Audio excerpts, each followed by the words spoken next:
My top 5 picks for knives. Let's get into it.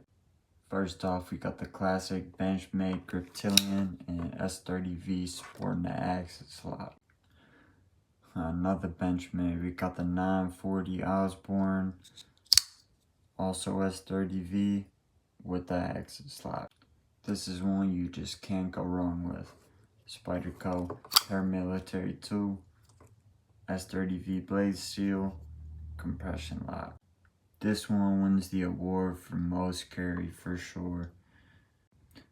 We got the Zero Tolerance Hinderer 0566, S35 VN, blade steel, frame lock.